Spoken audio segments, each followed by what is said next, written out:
Shattered Silence, Eden Mercer Mystery Thriller Book 1, written by Paige Black, narrated by Hannah Somerville. Chapter 1. We're lost. The words had been bouncing around in Jenna Morales' head for the past hour. They started as a quiet whisper, but as the minutes and miles stretched on, it had grown to a panicked shout. She planted her aching, numb, wet feet and glared at John's back. John. He didn't even turn around. John! She tried again, louder this time, sharper. She swiped the rain from her forehead. We need to stop and regroup. Finally, he spun around, raindrops peppering his reddish beard. It's cool. Jenna frowned. Things were definitely not cool. He pointed. I see the lights of a town up ahead. His unyielding confidence grated on her last nerve.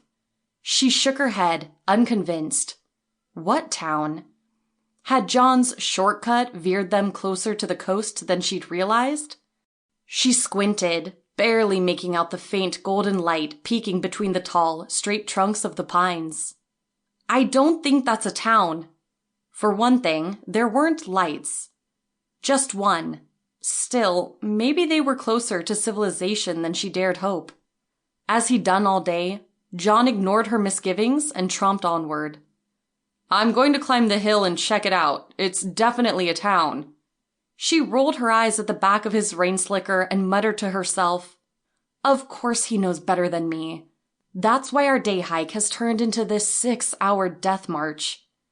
She leaned back against the rough bark of a towering pine, sheltering under its branches for a bit of respite from the steadily pouring rain. Her hands were numb with cold, and she could no longer feel her nose or toes. This was January in coastal northern Oregon. Sunset came early this time of year, and the light had already grown soft and gray with dusk. Well, even softer and grayer than it had been when they'd started their hike mid-morning. This was Oregon, after all. Gray skies were the norm this time of year. Jenna set her jaw, torn between annoyance at John and fear. They had maybe an hour at best before they found themselves stumbling around the forest in the pitch black with little more than half a bottle of water between them and a couple of power bars stuffed in their packs. At least she'd had the foresight to pack her raincoat and wear proper hiking boots and thick socks. But when the temperatures dropped after sunset, would the cold grow life-threatening? She shook her head at herself. Jenna had grown up in the...